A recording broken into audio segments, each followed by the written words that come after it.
everybody who worked behind the scenes of the Trayvon Foundation, T. Holloway, the mayor, all the elected officials, the leaders, all of you.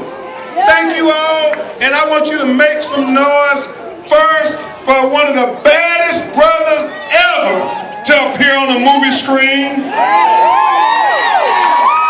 And after he finishes, one of the baddest brothers ever to talk on the radio. My friend, your friend, he got a lot of movie titles. I get in trouble every time I start talking about Django. And I go all the way back to Wanda. He has some beautiful young guests with him. Folks, y'all give it up for Jamie Foxx.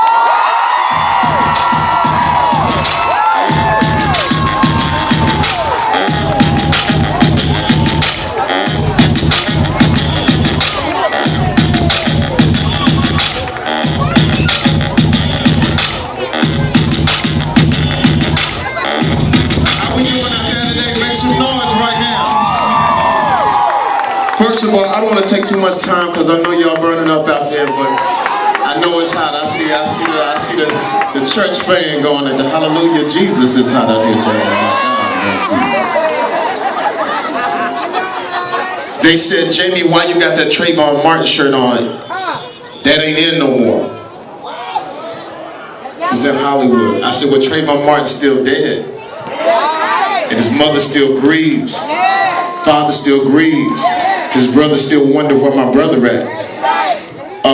But I gotta be honest with you, I wasn't as brave at the time when I did meet Sabrina. I'm walking on the red carpet with my own daughter who's 19 years old, not really understanding. I'm taking for granted that, you know, she's living and walking around with me and we living good. And I look up and I see Sabrina with tears in her eyes. And she walk up to me and she I don't say this a lot, but she whispered in my ear, they killed my baby, they trying to get away with it.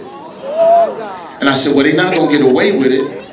I said, because I'm here and, you know, and I'll do whatever I can. But to be honest with you, I was on some Hollywood, like, you know, I just wanted the situation to just be right for that moment. You know, I was on Hollywood. I was 50-50 that I may come to the march, or I may not, because that's how we get. We making our money and trying to be fly or whatever. So I was honest in that moment. But I was also a little bit, I was a liar at that time. And then Gina's here.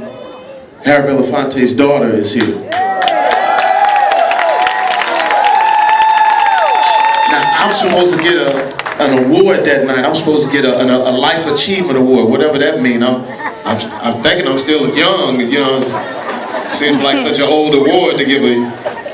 But at that time, I'm writing my speech on me and what I'm about and how fly I am. And then all of a sudden, a legend goes on stage by the name of Harry Belafonte. And for you young kids who don't know who that is, get off your World Star a little bit, you know, get off your media takeout and Google who Harry Belafonte is. And Harry Belafonte went up and he said, and I'm paraphrasing, he says, the blood that flows through America that is from gun violence is mostly African American. And yet you young black folks sit here mute and y'all don't say nothing about it. And that at that moment he challenged me subliminally. I'm sitting there listening to this and I said, wow, he's talking directly to me because that's who I am. So I tore my speech up. And I went on stage and I said, I apologize for being ignorant to it. I apologize for not using what I got for what my grandmother told me to do, and that's speak up and say what is right. Once I did that, I got a chance to come in and hang out with Mr. Belafonte. And I took my 19-year-old daughter, because my 19-year-old daughter was like, Dad, I ain't never been inspired. I need to be inspired. Well, I said, I think I got somebody who can inspire me. So we sitting there, and Mr. Belafonte looked at my daughter and said, how old are you? My daughter said 19. She says, 19. I said, Mr. Belafonte, what were you doing when you was 19? I was coming home from World War II. And once I got home, and I love America, once I got back to America, I realized that I couldn't vote. I didn't have any rights.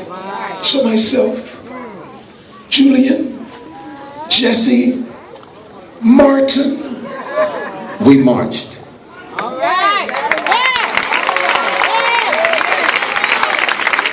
And I said, hold on, Mr. Belafonte, you saying that like it's a boy band group, like y'all had a record out. Who are these people? He said, Julian Bond, Jesse Jackson. And he said, Martin Luther King. Have you heard of him? As he talked to my daughter and tears ran down her face. And I said, wow, tell us about that. And at that moment, he opened up and said, listen, I was the biggest star in the world. I could have done anything I wanted to do at that time when Martin was getting ready to march for all of our rights. Not just black folks, but white folks, for women, for Jews, for everybody. He was going to march for every single person that ever cried out that please look at me as equal. And he said at that time, Martin Luther King, they put him in jail. He couldn't even march. And they made it sure that the bail was so high that he couldn't get out of jail. So they went to Harry Belafonte, fly, good looking, making his money. Sound familiar? About to take off, about to be the biggest star in the world. And they said, hey look, you can either go be the biggest star in the world, or you could go down there and mess with them niggas down there. You can go down there and mess with them same black people that got their fist up, them same black people you see all the time, them same black people that are always complaining, them same black people. And you know what he did? He went and bailed them out. Not only did he bail them out so they could march, after Martin Luther King passed away, if I'm not mistaken, he took care of all of Coretta Scott King's bills for as long as she lived.